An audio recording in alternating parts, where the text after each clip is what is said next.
BJP 401. So విప్రకాష్ గారు, surprise element. మీకు surprise sir, అది నాకేం కాదు. ఎందుకంటే నేను అప్పటి నుంచి చెప్తూనే ఉన్నాను. ఇక్కడ ఏంటంటే ఇప్పుడు ఎప్పుడైతే కాంగ్రెస్ నాయకులు పోయి మా చీరలు మాకు ఇవ్వండి, మా డబ్బులు మాకు ఇవ్వండి అని అన్నారో అప్పుడే కన్ఫర్మ్ అయిపోయింది బీఆర్ఎస్ విక్టరీ. ఎందుకంటే వాళ్ళు ఎవరు డబ్బులు తీసుకున్న వాళ్ళు కానీ చీరలు తీసుకున్న వాళ్ళు చాలా మంది పోలింగ్ బూతులలో పోలేదు. పోతే కనుక 60% తెలంగాణలో కొంచెం నియత ఉంటది కదా, నియత ఉన్నది కాబట్టి తీసుకొని ఓటింగ్ రాలేదు.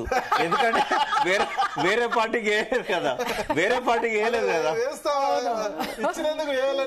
అట్లా అది ఇప్పుడు ఏమైందంటే అంత సత్యకాలపు రోజులు కాదు ఇవి, అంత సత్యకాలపు రోజులు. 50% వాళ్ళు నిబద్ధులై ఉన్నారు, వేరే పార్టీకి అయితే వేయలే కదా, వ్యతిరేకంగా ఓటేసేవాళ్ళు 100% వైలేట్ చేసినట్టు తీసుకొని వేరే పార్టీకి ఓటేస్తే. సరే ఏదన్నా కానీ అండి, ఎలక్షన్లలో ఇవి మామూలే, వీటిని మనం ప్రత్యేకంగా మెన్షన్ చేయాల్సిన అవసరం లేదు. నెక్ టు నెక్ అనేది ఇప్పుడు రహమత్ నగర్ లో ఇంత నేనే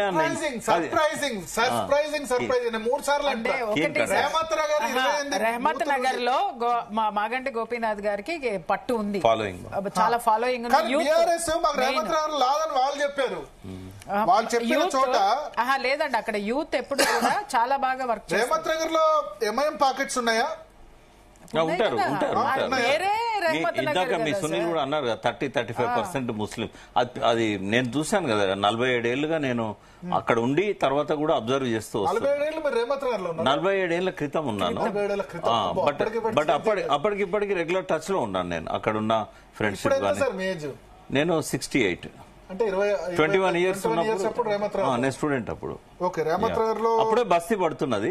శ్రీశైలం యాదవ్ ఇంటి ప్లేస్ కానీ ఇదంతా బట్టి డిజర్ట్ లాగా ఉండేది. ఇప్పుడు మీరు చూడండి, షేక్పేటకు సంబంధించిన కౌంటింగ్ ఆల్మోస్ట్ కంప్లీటెడ్. సో ముస్లిం ఓటు 51-49 దాదాపు సమానం వచ్చింది. థర్డ్ రౌండ్ లో కూడా 6 షేక్పేట కౌంట్ అయినాయి.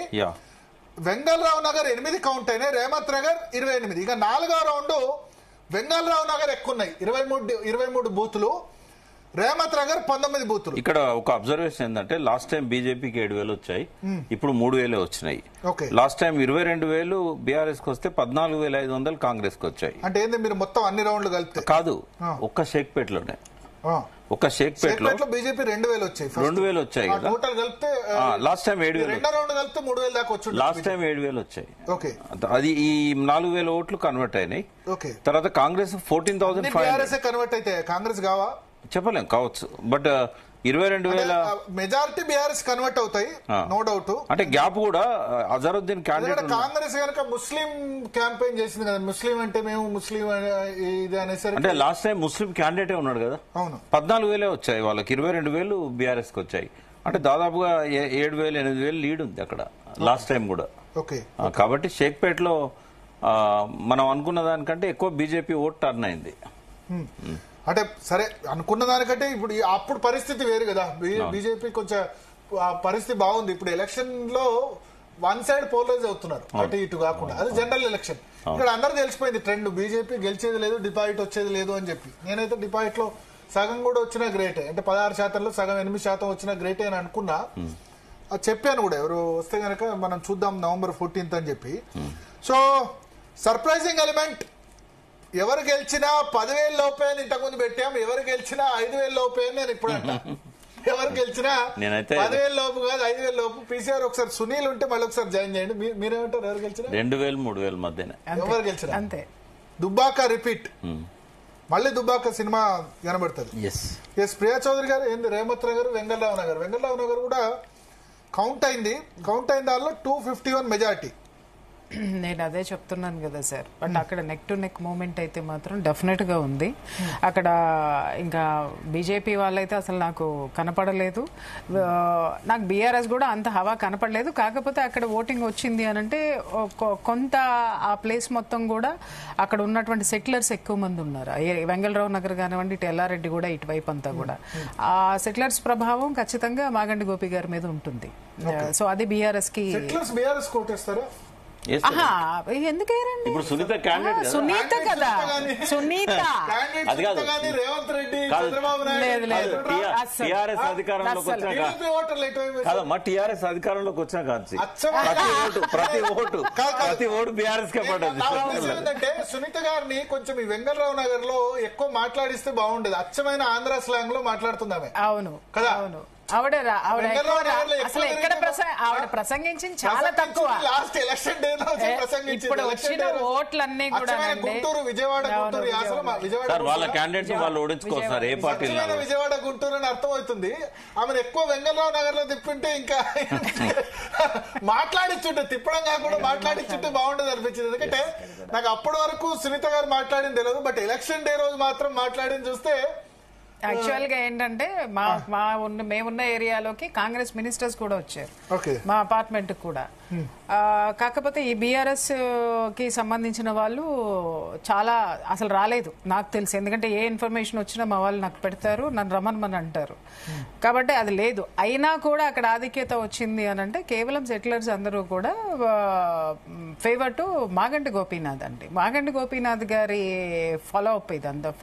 ఒకటి సార్ అన్నట్టుగా బీఆర్ఎస్కి ఎందుకు వేస్తారు అని అంటే ఒకటి స్పష్టంగా చెప్పాలి ఏంటి అంటే మన కేసీఆర్ గారు కొంచెం ఓన్ చేసుకోవడంలో ఆయన దిట్ట మనుషుల్ని. ఆయన ఫస్ట్ ఫోకస్ పెట్టిందే తెలంగాణ వచ్చిన తర్వాత ఫోకస్ పెట్టిందే సెటిలర్స్ మీద, ఆంధ్ర సెటిలర్స్ మీద, ఆంధ్ర ఓటర్స్ మీద. సో ఆ కన్సర్న్ అనేది డెఫినెట్ గా ఉంటుంది, ఖచ్చితంగా. మరి అప్పటి వరకు తిట్టిన వ్యక్తిని ఎందుకు కన్వర్ట్ అయిపోయారు? అదే కదా సార్. ఇప్పుడు ఎవరిళ్ళకి వాళ్ళు వెళ్ళిపోయారు, మిగిలిన వాళ్ళు ఉన్నారు. మిగిలిన వాళ్ళకి ఎవరు ఎక్కువ కాన్ఫిడెన్స్ ఇస్తారో, ఎవరైతే ఇది చేస్తారో వాళ్ళకి ఖచ్చితంగా వాళ్ళు మోరల్ గా అటాచ్మెంట్ అనేది ఉండడం అనేది. సో 3 రౌండ్స్ తర్వాత అన్ని కలిపాం మనం, మనకి ఇంకా పూర్తి లేదు. 3 రౌండ్ల తర్వాత కాంగ్రెస్ పార్టీ లీడు 24 + 894 అంటే 918 ఓట్ల ఆధిక్యంలో 3 రౌండ్ల తర్వాత కాంగ్రెస్ పార్టీ ఉంది.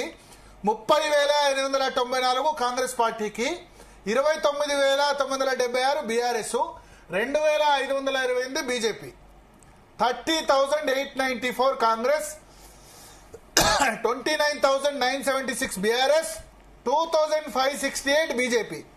3 రౌండ్లు పూర్తయ్యేసరికి ఇది పరిస్థితి. చాలా చోట్ల మిస్ఇన్ఫర్మేషన్ అవుతుంది. 3వ రౌండ్ లో 3,100 ఆధిక్యం అది లేదు. సో ప్రజలు ఎవరైతే చూస్తున్నారో అది చాలా క్లియర్ గా మనకు అర్థమవుతుంది. 3 రౌండ్లకు సంబంధించి ఓవరాల్ గా ఇప్పటి వరకు ఉన్న విప్రకాష్ గారు ఒక 2 మినిట్స్ బ్రేక్ తీసుకొని వస్తారు. సో ప్రియా చౌదరి గారు, ఒక వెంగళరావు నగర్ కానీ కాకుండా ఓవరాల్ గా ఖమ్మ ఓటర్లు చాలా ఎక్కువ సంఖ్యలో ఉన్నారు. దాదాపు 17,000 ఉంటారా? 32,000 ఉన్నాయా? అంటే సెటిలర్స్ ఉన్నారు. మీరు ఒకసారి చూసుకోండి. 30,000 ఉంటాయి. 30,000 ఎక్కువ ఉంటుందేమో. ఇంకా లేదు దాంట్లో కమ్యూనల్ వైజ్ గా మీరు చూసుకుంటే దాదాపు 30,000 దగ్గర ఉన్నారు. ఏ డివిజన్స్ లో ఎక్కువ ఉన్నారు? ఎక్కువ మీరు అన్న ఇటు అమీర్పేట వైపు ఎక్కువ ఉన్నారండి. సోమాజిగూడ అండ్ ఇక్కడ ఎల్లారెడ్డి కూడా, తర్వాత వెంగళరావు నగరు, తర్వాత ఇటు మన రెహమత్ నగర్ లో కూడా ఆల్మోస్ట్ ఎక్కువ మంది ఉన్నారు. ఎందుకంటే ఫస్ట్ లో వచ్చి సెటిల్ అయిన వాళ్ళందరూ ఇటు రెహమత్ నగరు, తర్వాత ఎల్లారెడ్డి కూడా, వెంగళరావు నగర్ ఇటువైపే ఎక్కువ ఉన్నారు వాళ్ళు. అండ్ వన్ మోర్ థింగ్ ఏంటంటే జూబ్లీ హిల్స్ లో కూడా ఎక్కువ శాతం వాళ్ళే ఉన్నారు. ఓకే. సో ఖమ్మ ఓటు ఎటుబడిందని అనుకోవచ్చు మనం? మాగంటి సునీత క్యాండిడేట్ వైపా, లేకపోతే రేవంత్ రెడ్డి చంద్రబాబు నాయుడు దగ్గర కాబట్టి టీడీపీ చేసింది? అందులో మొన్న ఒక చిన్న పొరపాటు ఏం జరిగింది, చిన్న పొరపాటు కదా, అది పెద్ద పొరపాటు అని అంటాను. ఈ కమ్యూనల్ వెర్షన్ లో తీసుకుంటే కేసీఆర్ గారు ఏదైతే కమ్మ ఓటర్ల గురించి, కమ్మ కాస్ట్ గురించి ఎవరినైతే మాట్లాడారో అది ఇప్పుడు చాలా మైనస్ అయింది వాళ్ళకి.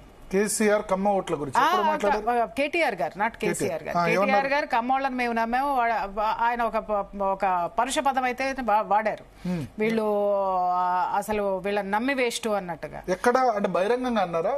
లేదు, మన సీఎం రమేష్ గారు చేసినటువంటి ఇష్యూ, ఆ ఇష్యూలో డైరెక్ట్ గా కూర్చొని కమ్యూనిటీ మొత్తం కూడా ఒక అనౌన్స్మెంట్ అయితే ఇచ్చింది కదా, మేమైతే మాత్రం మీకు మేమేంటి అనేటటువంటిది మీరు గుర్తించినప్పుడు మీరేంటి అనేది గుర్తించాల్సినటువంటి అవసరం లేదు అనేటటువంటిది కూడా ఒకటి వాళ్ళ యొక్క అస్తిత్వానికి సంబంధించి ఒకటి ఖచ్చితంగా పాస్ చేశారు. సో ఇక్కడ ఇంత నెక్ టు నెక్ మూమెంట్ రావడానికి కూడా కారణం కూడా అదే. అది కాకుండా ఉన్నట్టయితే మాత్రం కొంచెం ఖమ్మం ఓట్లో కాంగ్రెస్ కే ఎక్కువ మెజారిటీ పడ్డదంటారా? ఇక్కడ రేవంత్ రెడ్డి గారు ప్లస్ కదండి. ఇక్కడ రేవంత్ రెడ్డి ఇప్పుడు ఎట్లా ఉంది అని అంటే రేవంత్ రెడ్డి అయినా చంద్రబాబు నాయుడు సహచరుడు. ఇక్కడ రెండు విషయాలు.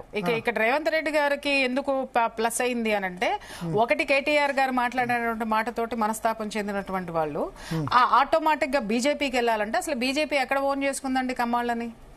ఎక్కడ ఎవరు పట్టించుకున్నారండి? నన్ను మళ్ళీ ఎక్కువ మాట్లాడితే నేను మళ్ళీ మాట్లాడుతున్నానని మళ్ళీ ఏడుస్తారు ఒక్కొక్కళ్ళు. ఎవ్వరు ఓన్ చేసుకోలేదు. ఇక్కడ కూటమి ఇక్కడే ఉందండి. కూటమి అక్కడ కదా ఉంది.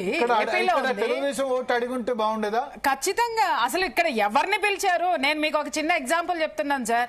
ఎప్పుడైతే లంకల్ దీపక్ రెడ్డి గారిని అభ్యర్థిగా అనౌన్స్ చేశారో వెంటనే నేను వాళ్ళ కార్యకర్తతోటి ఫోన్ చేయించాను.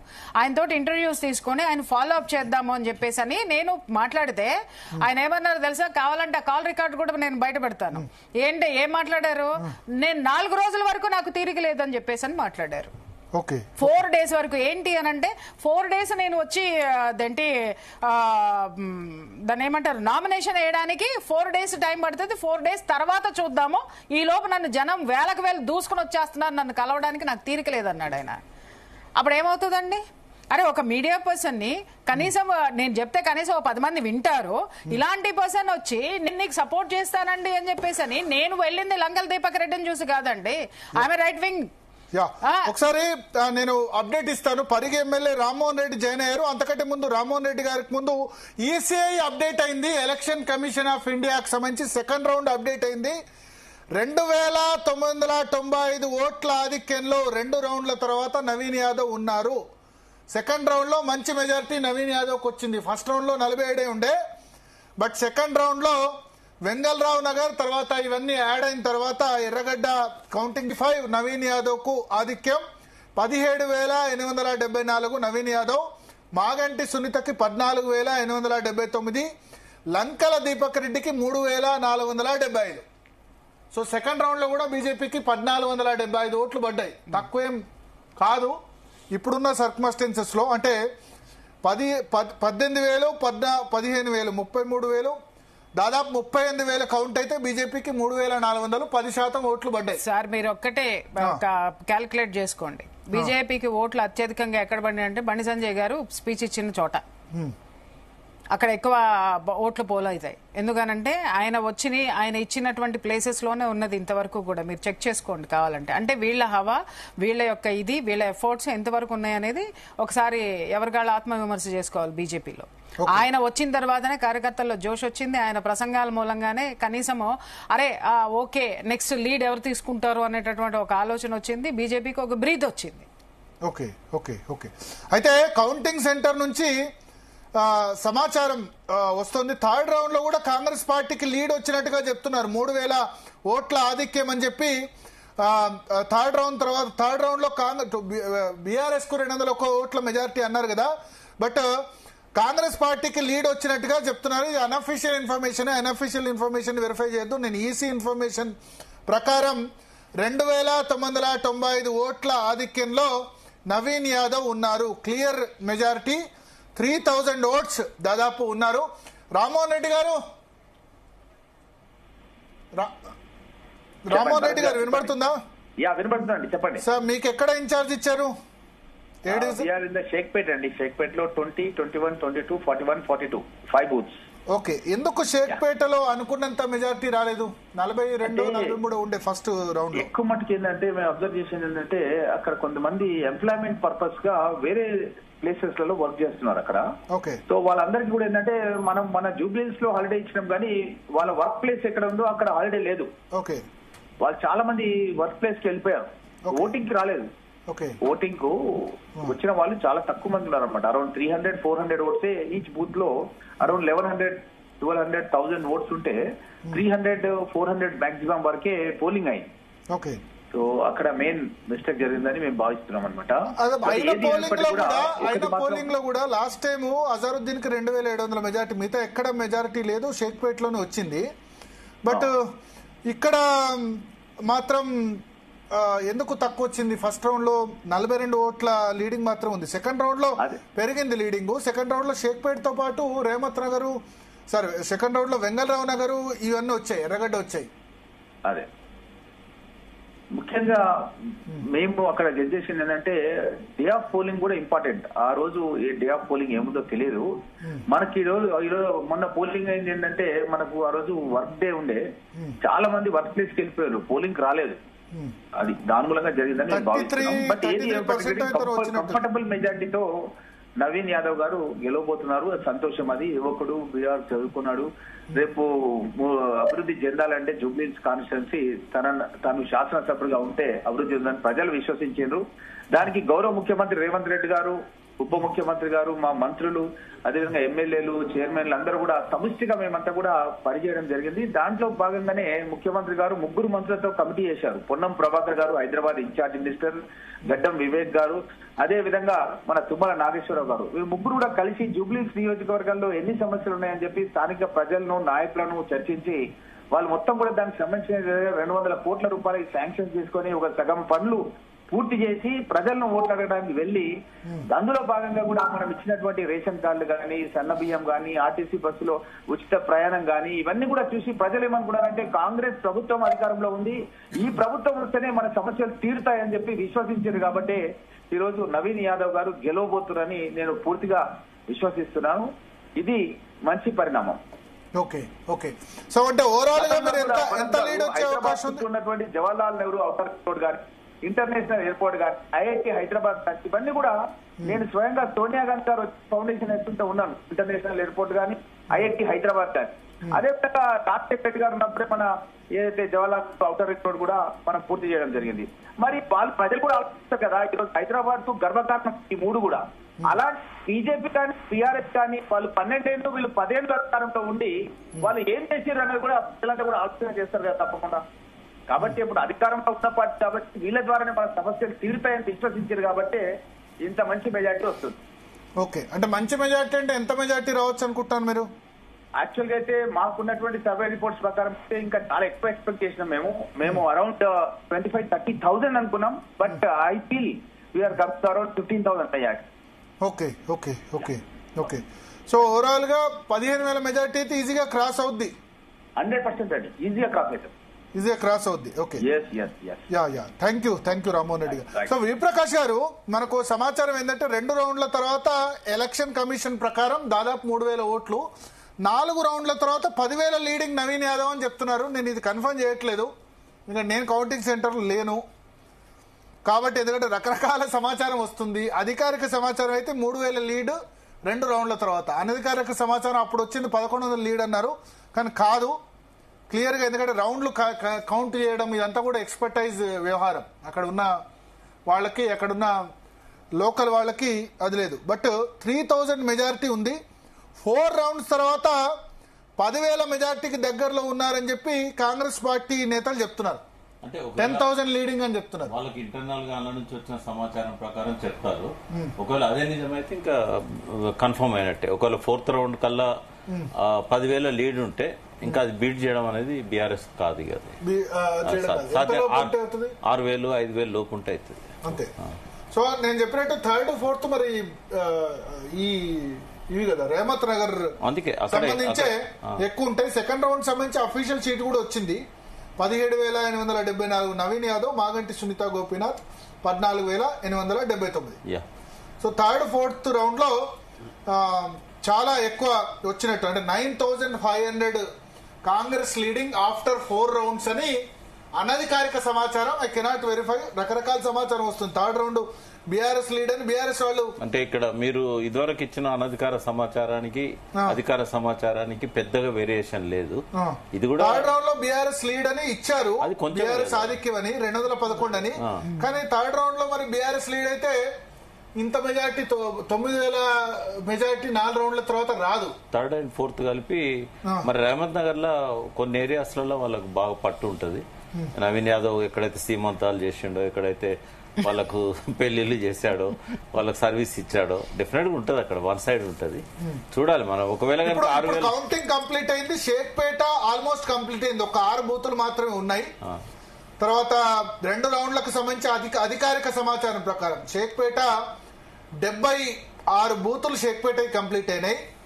ఎర్రగడ్డవి 9 బూతులు కంప్లీట్ అయినాయి.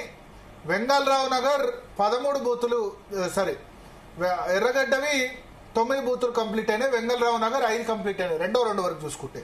థర్డ్ రౌండ్ లో షేక్పేట 6 ఉంటాయి, Vengala Rao Nagar 8, రేమత్ Nagar 28. So third round లో మరి బీఆర్ఎస్ లీడ్ అని అనధికారికంగా వచ్చింది. అది వస్తే గనక మరి థర్డ్ రౌండ్ లో బీఆర్ఎస్ లీడ్ అయితే 9,500 ఓట్ల మెజార్టీ నవీన్ యాదవ్ ఉండదు. ఎందుకంటే కాంగ్రెస్ మీడియా, కాంగ్రెస్ వాళ్ళకు సంబంధించిన వాళ్ళు చెప్తున్నారు 9,500 ఓట్ల మెజారిటీ వచ్చింది ఇప్పటి వరకు 4 రౌండ్ల తర్వాత అని చెప్తున్నారు. సో ఓవరాల్ గా 2 రౌండ్స్ అయితే మనకు క్లియర్, దాదాపు 3,000 లీడ్ కనబడుతుంది. సెకండ్ రౌండ్ లో ఎక్కువ లీడ్ వచ్చింది, 42 అంటే దాదాపు 2,900 లీడ్ మనకు కనబడుతుంది. అంటే షేక్పేట దాటిన తర్వాత వెంగళరావు నగర్, ఎర్రగడ్డలో షేక్పేటలో ఫస్ట్ 42 అయితే దీనిలో కూడా షేక్పేట 28 బూతులు ఉన్నాయి. ఇక్కడ ఏమైందంటే రేవంత్ నగర్ గానీ, ఏసుగూడలో గానీ బీసీ ఓట్స్ ఎక్కువ ఉంటాయి. బీసీలలో కొంత పోలరైజేషన్ వచ్చింది. పర్టికులర్ గా ఇందాక మేడం చెప్పినట్టుగా యాదవ్లో వాళ్ళని పోలరైజ్ చేయడానికి రేవంత్ రెడ్డి స్వయంగా వచ్చాడు అని అంటే వాళ్ళు ముందు నుంచి కూడా అది చాలా ప్రయత్నాలు 1 మంత్ నుంచి జరిగినాయి. జాజుల శ్రీనివాస్ గౌడ్ ను కూడా తీసుకొచ్చి అక్కడ పెట్టారు.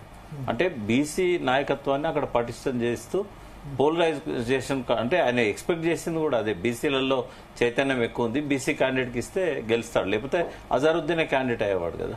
అంటే ఇదంతా కూడా చూసినప్పుడు ఏంటంటే కొంత ఈ బస్తీలలో బీసీలో ఓట్స్ ఆయనకి ఎక్కువ పడే అవకాశం ఉంటుంది. పర్టికులర్గా యాదవ సామాజిక వర్గం కానీ, ముదిరాజ్ సామాజిక వర్గం కానీ. ఎందుకంటే ముదిరాజులకు కోపం ఉంది, వాళ్ళకి టికెట్ ఇవ్వలేదు లాస్ట్ ఎలక్షన్స్ లో అని, ఈటెల రాజేందర్ పట్ల అనుచితంగా వ్యవహరించాడని. కాబట్టి వాళ్ళు ఉన్నాయి, 12,000 ఉన్నాయి, 12,000 13,000 కోట్లు యాదవ్ మున్నూరు కాపు ఎక్కువ ఉన్నాయి, 22,000 ఉన్నాయి. మున్నూరు కాపులది ఎక్కువ భాగం బీఆర్ఎస్ కి పడే. కాస్ట్ వైజ్ ఓటింగ్ ఉంటుందా? కాస్ట్ వైజ్ కాదు, వాళ్ళకి ఆ ఫీలింగ్స్, ఎమోషన్స్ ఉంటాయి.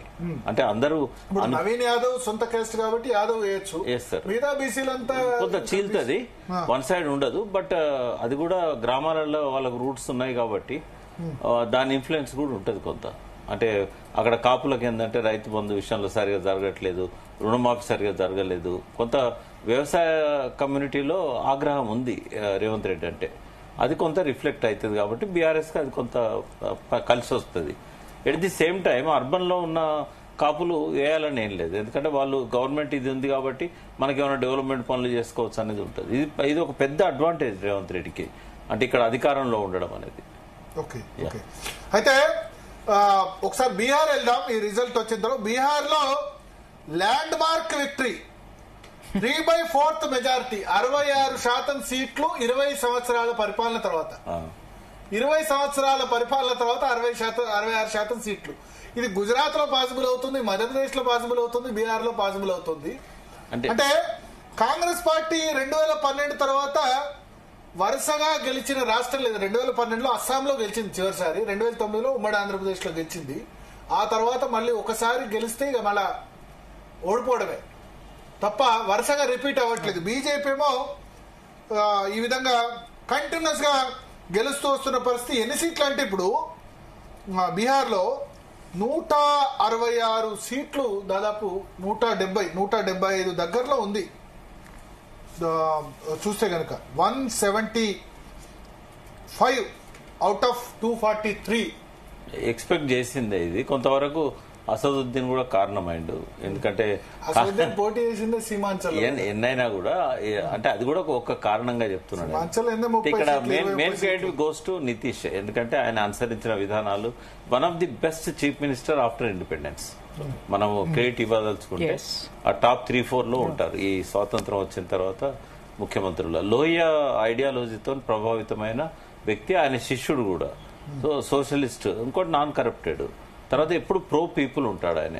ప్రజల మధ్య సీట్లలో కూడా సమానంగా ఉన్నాయి. 75, 73 BJP JDU. Lok Janshakti party 18, surprise. Chirag Paswan 18, Hindustan Awami Morcha 4, RLM 2. Mahagathbandhan లో కాంగ్రెస్ పార్టీ బాగా దెబ్బతీసింది ఆర్జేడీని. 60 సీట్లు పోటీ చేస్తే 14 వస్తున్నాయి వాళ్ళకి, ఆర్జేడీకి 47 వస్తున్నాయి. అందుకే ఆయన ఇవ్వనన్నాడు అసలు. చాలా లాస్ట్ మినిట్ దాకా సాగదీసి తీసుకున్నారు. ఇంకా కాంగ్రెస్ పార్టీని ఆర్క్యూస్ లో పెట్టాల్సిందే. ఎందుకంటే మీరు చూసారు తమిళనాడులో గానీ వెస్ట్ బెంగాల్లో గానీ 67 తర్వాత మళ్ళీ గెలవలేదు 1967 తర్వాత. కాబట్టి ప్రాంతీయ పార్టీల యొక్క ఇప్పుడు అక్కడ జేడీయూ కానీ ఆర్జేడీ కానీ వీళ్ళది ఏంటంటే ఎట్లయినా బలం ఉంటుంది. ఇప్పుడు అఖిలేష్ యాదవ్ ఉత్తరప్రదేశ్, ఒకప్పటి జాతీయ పార్టీ లాగా కాంగ్రెస్ లేదు, బట్ బీజేపీ మాత్రం ఆ ప్లేస్ ని ఫుల్ఫిల్ చేస్తున్నది. 165 వస్తున్నాయి 243. అవును, అంటే 2/3, 3/4 మెజారిటీ దిశగా పోయినా ఆశ్చర్యం లేదు. చాలా డిసిజివ్ యాంటీ ఇన్కంబెన్సీ లేదు అక్కడ. యాంటీ ఇన్కంబెన్సీ టైట్ ఫైట్ అని లాస్ట్ వరకు చెప్పారు. ఎగ్జిట్ పోల్స్ బిఫోర్ వరకు కూడా చాలా టైట్ 120 అని చెప్పారు, కానీ నాకు టైట్ కనబడతలేదు. ప్రశాంత్ కిషోర్ ఓటింగ్ పరంగా చూస్తే బీజేపీకి 23% ఓట్లు వచ్చాయి. ఇప్పుడు ఎలక్షన్ కమిషన్ దాని ప్రకారం ఓటింగ్ పర్సెంటేజ్ నేను చూస్తాను. పార్టీ వైజ్ ఓట్ షోర్ బీజేపీ 23.07, జేడీయూ 18.07, 5% తక్కువ ఉంది జేడీయూది. ఇద్దరు సమాన సీట్లో పోటీ చేశారు, 101. ఆర్జేడీకి 22.93, బీజేపీ కంటే ఒక 0.015 తక్కువ వచ్చింది. కాంగ్రెస్ పార్టీ బాగా దెబ్బతీసింది, 7.82%. అంటే ఆర్జేడీ ఎక్కువ స్థానాలు పోటీ చేసింది. బీజేపీ 101 చేస్తే ఆర్జేడీ దాదాపు 150 దాకా చేసింది. కానీ ఆర్జేడీ 150 చేసినా ఒకటి, బీజేపీ 101 చేసిన ఓటింగ్ పర్సంటేజ్ లో వాళ్ళు హైయెస్ట్ లో ఉన్నారు. జేడీయూ సీట్లు సమానంగా ఉన్న 5% తక్కువ ఉంది ఓటింగ్. ఇద్దరు సమానంగా చేశారు, 101 చేశారు. అంటే వీళ్ళ లీడర్షిప్ కొరత ఉంది. ఇప్పుడు ఇంకా ఎస్టాబ్లిష్ కాలేదు తేజస్వి. యాక్చువల్ గా ఇంకొకటి పెద్ద మైనస్ ఏంటంటే అసలు తేజస్వి యాదవ్ ముఖ్యమంత్రి క్యాండిడేట్ అని డిక్లేర్ చేయలేదండి. చేశారు లాస్ట్ మినిట్ లో చేశారు. ఆ కన్ఫ్యూజన్ అనేది ఓట్ అధికార యాత్ర, బీహార్ ఎస్ఐఆర్ కు వ్యతిరేకంగా అన్ని చేసినాయని మరి జంగల్ రాజ్ అనేది ఏదైతుందో ఇంకా ప్రజల మనసులో ఉంది లాలూ ప్రసాద్ మీద. అదొకటి. తర్వాత బీహార్ లో లేబర్ మైగ్రేషన్ అనేది ఆపడానికి నితీష్ చాలా ప్రయత్నాలు చేశాడు. అసలు యూత్ ఎవరైతే ఎడ్యుకేటెడ్ ఉన్నారో వాళ్ళను బీహార్ దాటిపోకుండా వాళ్ళ స్కిల్ డెవలప్మెంట్ ఇంకా లేబర్ మైగ్రేషన్ అంటే యూత్ నేను అనేది యూత్ ఇప్పుడు యూత్ ఓటర్స్ ఎక్కువ ఉంటారు. యూత్ విషయంలో మాత్రం ఆయన చాలా కట్టుదిట్టు. మహాగఠబంధన్ వైపే ఉన్నారు అనే సర్వే రిపోర్ట్స్ కూడా చెప్పినాయి కదా, కానీ ఇప్పుడు అట్లా లేదు. యూత్